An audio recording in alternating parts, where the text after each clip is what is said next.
Right, so I'm Elvira Perez Vallejos. I'm Spanish, and the reason I have two surnames is because in Spain you inherit the first surname of your dad and the first surname of your mom. For a while I was just saying I'm Elvira Perez, but my mom got a bit cross and said, why only your dad and not me? So since then I'm Elvira Perez Vallejos, which is quite a long name. As Ansgar said, I'm part of the CASMA team, and it's my great pleasure to introduce Baroness Beeban Kidron. Am I moving that? No? No. Right. I can only say really good things about Beeban Kidron. No, not just because you are here. We've been working together as part of the iRights project, and I understand Beeban today is not going to talk much about it, so if you allow me, I'll talk for a couple of minutes about iRights and the work CASMA, together with Leeds University, we've been doing with iRights. Right, iRights is a great organization. They truly put the children's voices up there. It's not a tokenistic co-production thing with children, not at all. They truly believe that children and young people have the answer, and it's just a matter of listening to them. And it's not too complicated, just engaging with young people. In order to engage, you have to provide some kind of tool, some type of methodology, and that's what we've been creating with iRights and Leeds University. What we've come across is something called iRights Use Juries, which is nothing else than a way to understand which are the main concerns, obviously in relation to social media and online access, trying to develop scenarios that are meaningful for children and young people. And the only way to make those scenarios meaningful is by doing them with them. So you're using the language, you're using examples that as an adult you may not be related to. So those scenarios are very real for them, and they obviously can relate. So those scenarios, they always contain a dilemma. It's never a clear cut. It's never white or black. So we're using those scenarios for them to think about what it means to access internet. Those scenarios have kind of a theme that relates to the five rights that iRights are promoting. Those rights are quite straightforward. Is the right to be deleted. So we believe that children should have the right to control their digital footprint. They should be able to negotiate what goes there, and they should be able, therefore, to delete content they are not happy. Children, as adults, can make mistakes, but they should be able to basically have more control on that. The second right is the right to know what's going on with your personal data. What are third parties doing? Who are they selling that data to? The right to know what terms and conditions means. Children just are clicking the same as us without knowing the consequences.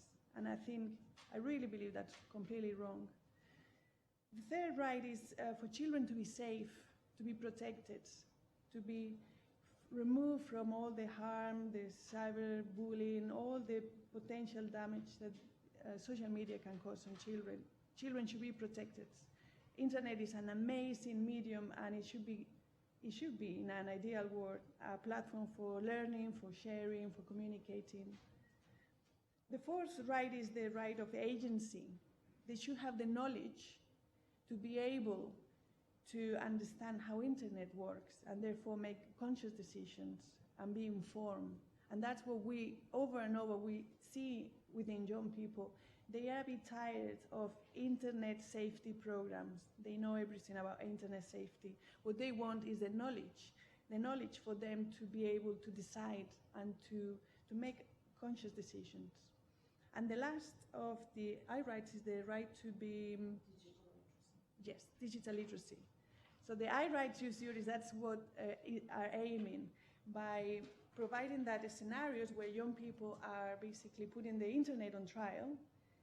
They are discussing, they are thinking, they are deliberating, and that's the way they process information, and therefore the chances of them reducing or maybe getting less involved in non-appropriate or undesirable online behavior is greater. The way we learn is if we are told what to do, probably the chances that we are not going to do that less than if we can manipulate that information, if we can really understand what it means, and if we put ourselves in that situation. And that's exactly what the I rights youth juries are doing, are trying to promote digital literacy by engaging young people in a very meaningful way. Right, said that, I'm going to talk about Beeban. Beeban is an amazing filmmaker. I don't know if you've seen In Real Life. It's a great documentary that really clearly talks and illustrates the danger of internet, how companies are misusing your data, and making amounts of money, and we are doing absolutely nothing. And what I really like from this movie is the youth perspective.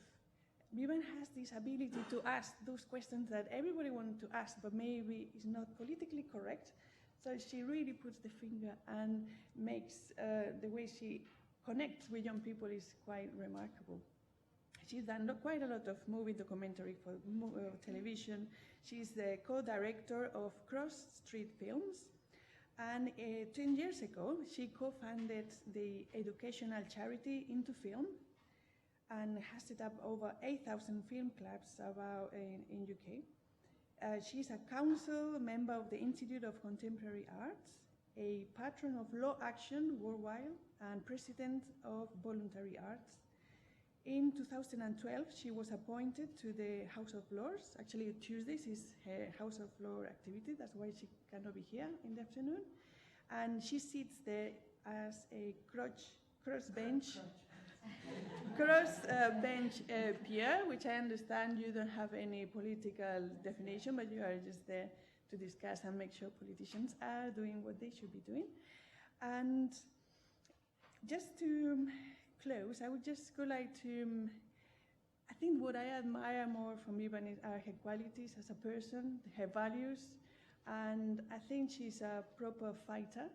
And I think we should feel all so lucky that instead of, I don't know, fighting for global change, she's decided to change for digital rights, especially for children and young people. She's interested in all we're doing today, and I just mentioned that the next step for CASMA is algorithm bias to make sure everybody knows what those encrypted complex formulas are doing. And she was just like, oh, fantastic, that's what I'm going to be talking today. So please welcome Beeban Kidron.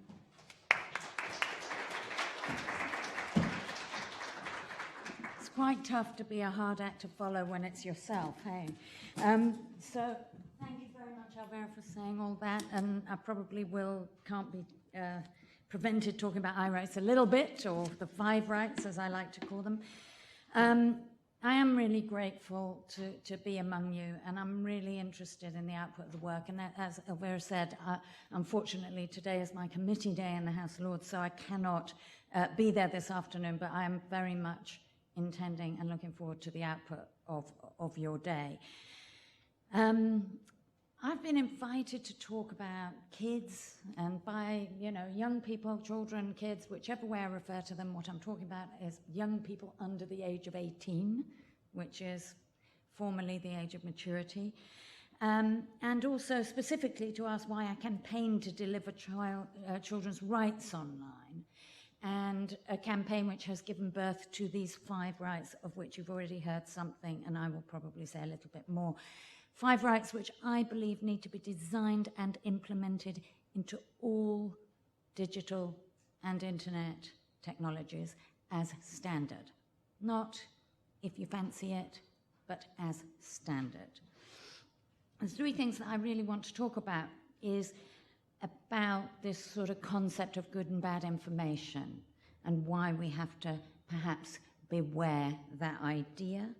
I want to talk about a little bit about why I feel that cultural expectations online have to be identical to cultural expectations offline, and why we should look at the ordinary and not the exceptional if we want to tackle some of these issues.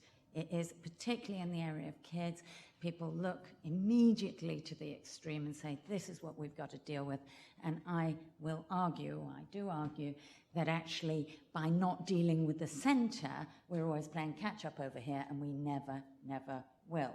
So before I do all of that, or some of that, or as well as I can, I thought I might start by telling a story that I often tell when I visit schools.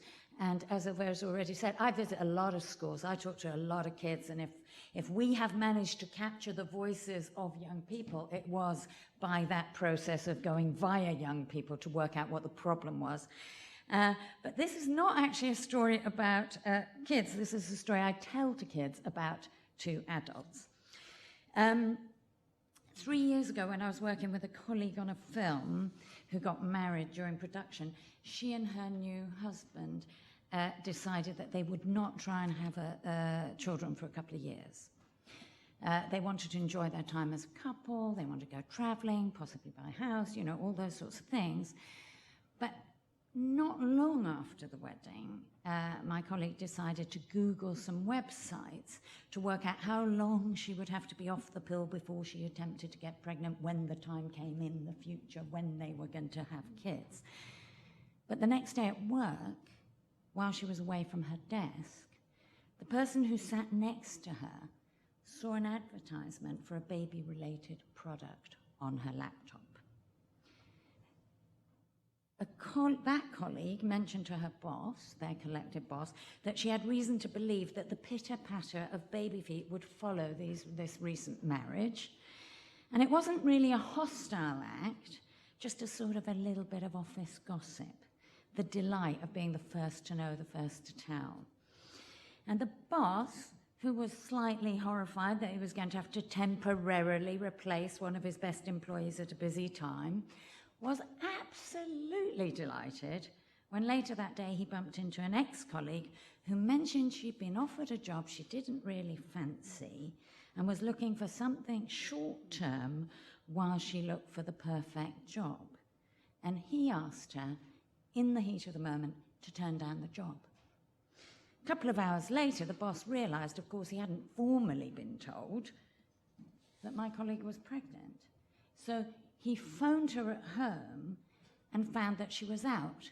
But fortunately, or unfortunately, as the joke goes, her new husband was in. And it took several rounds of conversation before the bewildered husband actually understood that the congratulations on his quick work meant that he was about to be a father, right?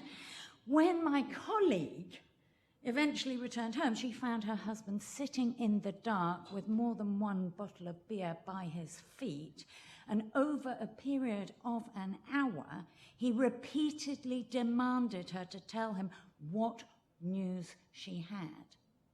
And she tried valiantly to give news of her day, but he clearly wanted something else, until failing to deliver on whatever this thing that he wanted, they had a phenomenal row. Now, as you can imagine, eventually it all unraveled, tears were shed, and they went to bed. But at 4 o'clock in the morning, my colleague got dressed, got up, packed her bag, and woke her husband to declare that she could not be married to a man who trusted the intimacy of their relationship so little that he actually believed that she would tell her boss she was pregnant before she would tell him that he was about to be a father. 6 weeks into this glorious new marriage, after 20 minutes of Googling, she walked out on her new life sobbing. Now, in schools, when I tell that story, 15-year-olds cry out, "Oh no!" from the back of the class as the husband gets the call.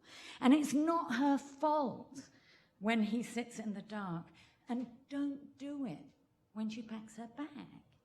But once the story settles in and the implications kind of hit, the classroom goes very, very, very quiet, because they start wondering, first in silence and then out loud, with a little bit of help from me, about what parts of their life are misconstrued in a public half-truth.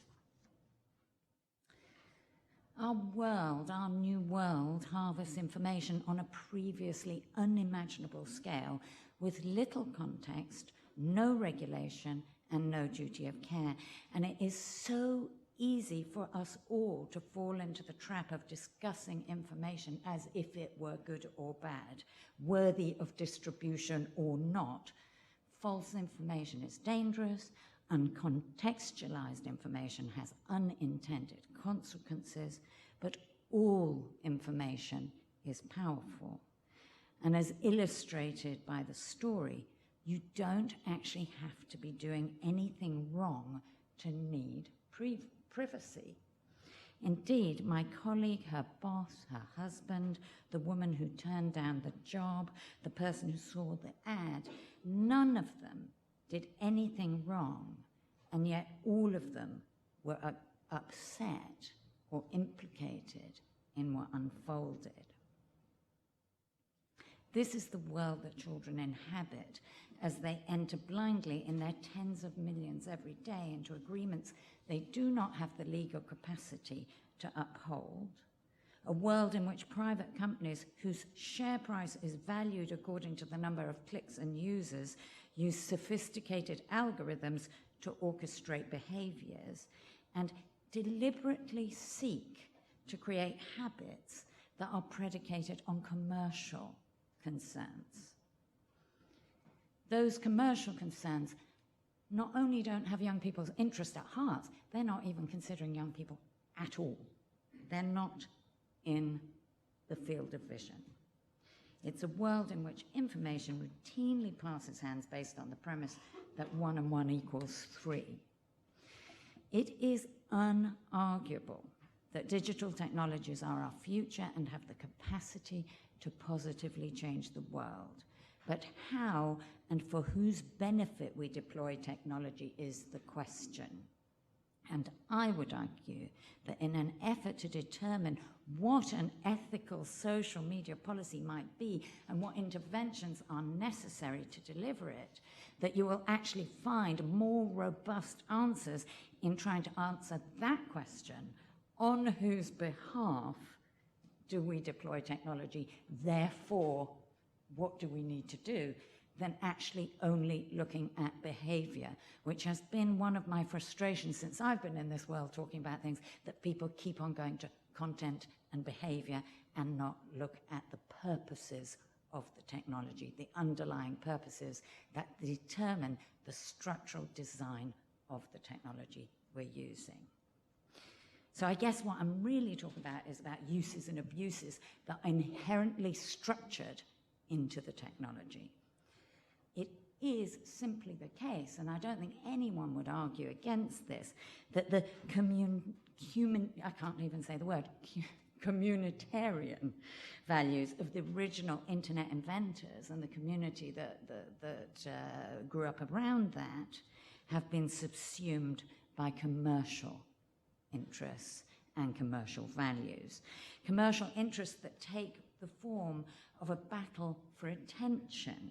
And indeed, the consuming-facing piece of the digital world is often referred to as the attention economy. If something as ubiquitous as your smartphone is fighting for your attention in social settings, consumer settings, education settings, factual information and news settings, medical and personal development settings, entertainment, etc., etc., etc., etc., if that battle is mediating your relationships and the way you receive information with the intention of keeping you coming back, it creates the perfect conditions for wildfire. Millions of eyes and thumbs trained and poised to click and share information and experiences with no culture of stop or think. Which brings me back to the young people. How, in this context, do we make sure that the interests of young people are kept in mind? Now, often people say, you know, tech is too big, tech moves too fast, it's set up in ways that cannot be changed, and it's very much a norm in public conversations around people to point at content, fixating on the extremes, pornography, self-harm sites, bullying, financial scams, sexist attack, body image, routes to radicalization. These concerns dominate our headlines, but actually do not bring us any closer to providing tools or culture to combat any one of them. And I really have to always make clear, I am not diminishing the societal or individual importance of any one of these things, but I'd like to argue that we should look first at the more ordinary and ubiquitous abuse, the sort of abuse that runs roughshod over the rights of tens of millions of children in hundreds of millions of interactions every day, because it is these abuses that determine the culture of digital interaction. And by identifying and preventing these abuses, we create an opportunity to change that culture, and with it changes the extreme. So the utopian view, the utopian dream of the internet was that it would treat everyone equally. And, you know, it was, I suppose, my own personal light bulb moment 3 or 4 years ago was when I realized that there's a fatal flaw in that ambition, because it assumes that everyone is equal to start with. If the internet treats us all equally, then it means de facto that the internet treats children as if they were adult. It seems blindingly obvious that that's not right. A child is a child until the moment that they become an adult. I admit a graduating process, but whatever it is, they have the right to be a child until they reach the age of maturity, not until the moment they switch on their phone. It's a given. So children, by virtue of their age and gradually developing, but not yet fully fledged maturity, enjoy privileged treatment. Privileged by international agreements, most notably the UNCRC, the Rights of the Child, by national laws and regulations, and most powerfully, I would argue, by our cultural behavior. Rights that cover everything from education and safety, free expression to privacy, free of economic exploitation, access to unmediated information, free of sexual or racial discrimination, to just point out a few that might have implications in the area of which we speak. A complex matrix of rights that provides a minimum requirement, not the best, the most glorious, the most achieved, but a minimum requirement for a safe and secure childhood. These rights, by both common consent and formal ratification, are not limited by context. A child does not have the right to be free of economic exploitation in the high street but not at school, in a factory but not on a farm, if you're a boy but not if you're a girl, in one part of the world but not another. We all know that in reality rights are not evenly implemented, but the right itself moves with a child, irrespective of who or where they are, and therefore it should move with them when they are online. This is what is at the heart of a rights-based approach, the simple notion that rights children and young people enjoy offline must be delivered online. It's one seamless world in which a child is a child wherever they are. And it was actually the ex-head of CEOP who said, unless you consider the digital, you cannot deliver child protection. Well, the same is true here. Unless you consider the digital, you can no longer deliver children's rights.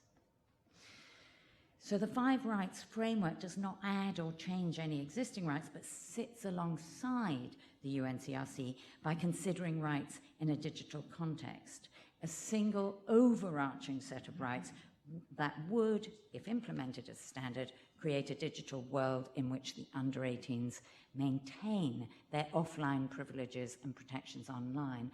And Elvira, I was actually going to go through the 5 rights, and I think that maybe Elvira did that job for me, but I do want to just pick out 1 or 2 things. I mean, the right to remove is not just about transgression. You have the right as a child to be a goth one day and a punk another day, and to actually curate and own your own childhood and take that movement with you. Yeah, and actually, although the right to remove does not deal with the problem of other people replicating what you might want to take down, I was very touched when the Bishop of Norwich actually said, about the 5 rights framework. He said that the process of regret is the start of changing one's own behavior, that a child who has had the experience of regretting and being able to effectively remove something on their own behalf is someone who is empowered at some other point to make a different decision in the future. It's not a nihilistic world that they live in where they have no control.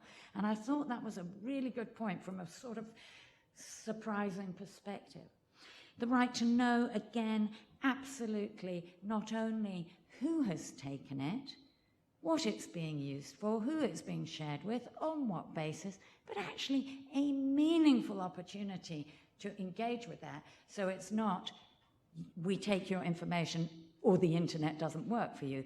That is no choice. Children need access, they want access, they will tick terms and conditions unless they are given a meaningful choice. You know, the right to safety and support. And again, I always feel it's terribly important to make the distinction between what is currently and absolutely illegal and needs to be pursued by the law. And I do support the call for a greater investment in the technical know-how of the police and around CEOP and other things. But absolutely, you know, the vast majority of things that make children and young people anxious, confused, or upset are simply not illegal. And the processes by which we support them are not child-friendly. And for example, and one of the things that frustrates me always is that the time of day where most children get in trouble is between 10 p.m. and midnight. The support services are absolutely thin on the ground between 10 p.m. and midnight. Now, in a 24/7 world, a world that demands your attention, even when you're supposed to be asleep in bed, isn't it incredible that we can't organize good support around some sort of keyword mechanisms, you know, at the time, exact time when we happen to already know, because the research exists, that they need us. You know, I rest my case. And then this thing about informed and conscious use, which is controversial. You know, but the vast majority of commercial spaces are deliberately designed to keep you online. And those algorithms work on the same basis as slot machines and casino roulette reels, which are in other contexts illegal for under 18s. It is completely unreasonable to ask a child to put the phone down, but spend their entire childhood training them to pick it up. It's not right. And finally, I do want to just mention very briefly digital literacy, and by which we define it, the literacy of understanding the purposes of the technology, to be a creator as well as a consumer, a creator and contributor as well as a consumer, and to have a really proper understanding of the likely social outcomes of the technology you are using. And I really have to take my hats off to CASMA for the work that they've done with the youth juries. The outcomes are phenomenal, and I think even they are sort of blown away by what children want to know. And one of the biggest outcomes when I spoke to Steve the other day was he said there is an absolute proof point that the more kids know about the technology they are using, the more they want to know, and the more they actually start saying, hang on a minute, that's not fair. Yeah, that's not fair, ringing in the ears of kids who've suddenly been through these scenarios and gone, hang on a minute, I don't like the look of that. Now I've understood it. And so all the research pre this, or not all, but the vast majority of research pre these youth juries has been very much on a tick box thing. What makes you anxious? What do you think? Not understanding the intricacies of the technology they're using, the power of the technology they're using, therefore how can they have a reasonable and informed opinion. So actually getting to the crux of that through this work has been hugely beneficial and hugely sort of eye-opening for a lot of people around the policy piece of this work. So these 5 rights together provide a roadmap of how to design the digital world for young people. And it was funny, I was at quite a big company the other day, and the CEO said, actually, we do want to be good, we just didn't know what good looked like. So a lot of the work you're doing, a lot of the mapping of what good looks like is actually really, really imperative when we get into the real world scenarios about actually what do we now do. I accept that a rights framework over here, you know, probably this room's very sympathetic to such a thing, you know, but what does it mean and how do we affect it, and where is the sort of positive outcome for the kid in the bedroom, you know, unhappy or untutored about the information swirling around on her phone, and all I can say is, you know, digital and internet technologies are a complex system, so unfortunately we have to have complex answers. And just, you know, to put our answers, to put the rights-based thing right at the center of it is, this is what we say. We have international agreements of the UNCRC being the sort of gold-plated one. It's been around for 25 years. It was invented the very same year as the web. It makes absolutely no reference to the digital technologies, and it has not been properly worked through, you know, about how those rights should be applied online. We want to see a general note on the UNCRC, and we want all those signatories to put digital right at the core of their thing, and we are working to do that through the various UN agencies. Last year, with the help of law firms Schillings, we tested, and this is something you referred to actually, we tested the 5 rights against existing UK law, and we found rather gratifyingly, and I think equally surprising, that there was an enormous amount of existing law that actually supported each one of the 5 rights. The trouble is, it was hidden in Ofcom regulations, in the Information Office responsibility, legislation that deals with family life, education and schools legislation, the communications law, defamation law, and a number of EU directives. The lawyers said it would be impossible for an individual, let alone a child, to access the law in a meaningful way, even if they had enough money to do so, because the law is so fractured and not centered around the digital or around children's rights. It's actually hidden in all these places. So one piece of work that we're doing is to see how we can put those things in, line them up in a way that is accessible for, you know, to support those rights. There is an idea, and it's a very tempting idea, and other people have already referred to it, and I'm sure it'll get more play this afternoon, that we can educate and self-regulate. Parents, teachers, or indeed young people themselves are the answer to this. And whilst I am absolutely a big advocate of education on the basis that I have already outlined, you know, if you teach a young person about reward loops, it helps make them aware but it gives them very little choice about actually what to do in any given moment. And if you teach them about terms and conditions, but you don't offer them alternative, what can you do? Except either be off or give up your data. So I think that we have to really understand the limit of education and awareness whilst absolutely being committed to it, because otherwise that is the low-hanging fruit for all the people who refuse to come to your workshop today. Yeah? And that I would probably say similar things around the whole support thing. You know, be careful of the low-hanging fruit. So in the end, what I'm actually advocating is that we need to tackle the structure and the purposes of the technology, and that is the only way to create change. And as much as that must seem in this room an uphill task, it is also true that, like many systems, its strengths are also a bit of a clue to its vulnerabilities, and that the value of big data and the process of engaging with digital technology and the internet actually lies in the sum total of billions of tiny interactions. Tiny, minuscule, billions. And by changing those interactions, you actually create change. And so you don't actually have to do it from the top down, that actually technology is not only used by the 3 or 5 companies that appear to rule our world, that actually big business, our technological companies now, government, our digital purveyors, actually education is, and increasingly we are as individuals. And that actually, by changing any one interaction at scale, you change the thing itself.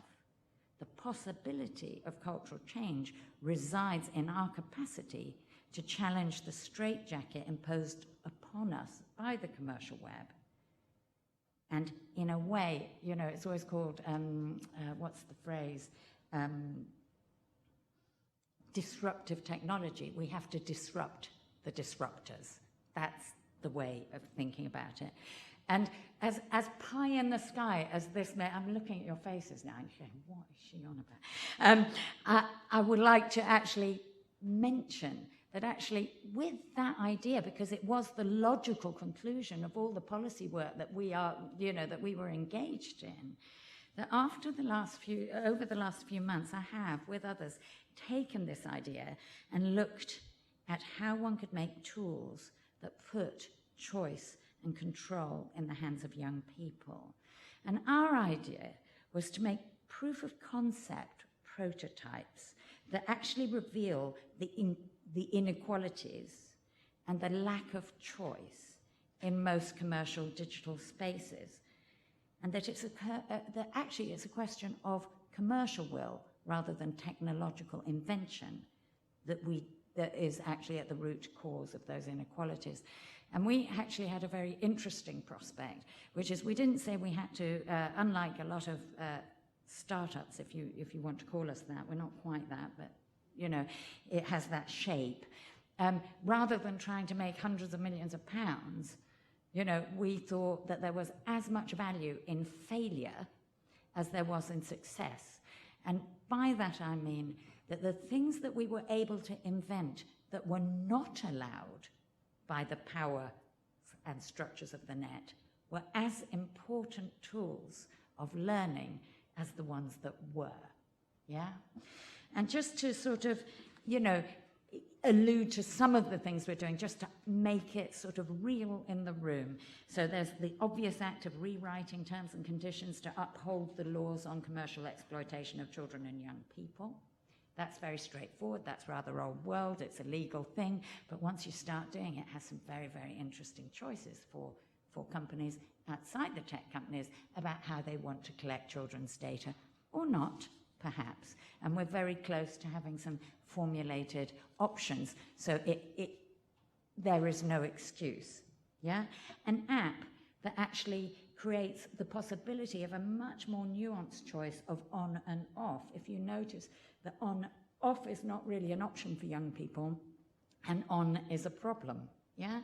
But actually, with this app, you can disable social media, but actually be online to research homework. You can it turns off. If you set your alarm in the morning, it turns off at night at an appropriate time that relates to how much time you've said you need to sleep. So actually, this thing of 1 in 4 children missing sleep, food, and through unwanted use of social media, for example, it sends bespoke but automated messages when you're busy to introduce the idea of unavailability, because many children say they daren't switch off because their friends think they are dead when they do. Not away, busy or so on, but dead. And I have I've heard it from so many kids. I was shocked the first time, now dead. So, the idea of unavailability being built into their app. And it deals with all sorts of, and I won't go through each one, but it deals with all sorts of nuanced things that take away this on or off, but actually educate and enable the possibility of something in between. And I've got to say, it is absolutely being developed for children, but if I had a quid for every adult who said, can I have one of those, we may actually be able to finance its production. Thank you. And I want to just say, imagine if this app was to contribute to a new norm where on, off, busy, only available to some and not others, on for homework, off for social, available for gaming, on for social, etc., were the new culture. Wouldn't that be exactly the same as creating breaks in foliage to stop the forest fire?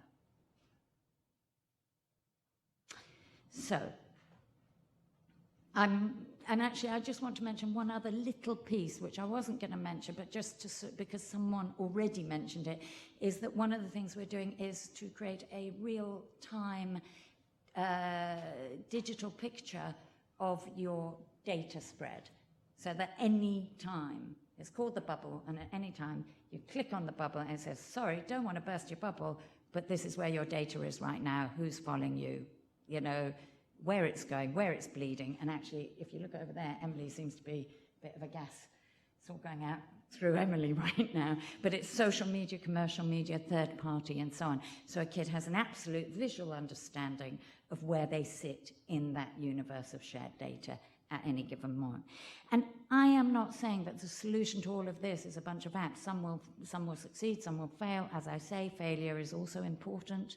But what it does is it proves that it is an act of will. And I think that that is something that I want researchers and policymakers and people who contribute to this conversation to actually understand and to take on board, as well as the thing of content.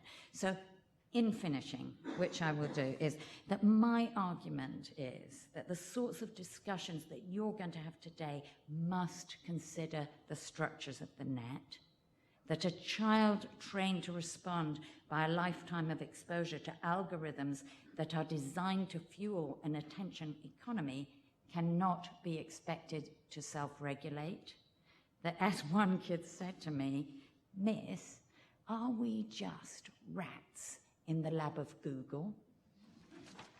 I'll leave you to answer that. A child whose sexual history is profiled is going to be in a web of opportunity to continue, and a little help to stop behavior, even if they might wish to.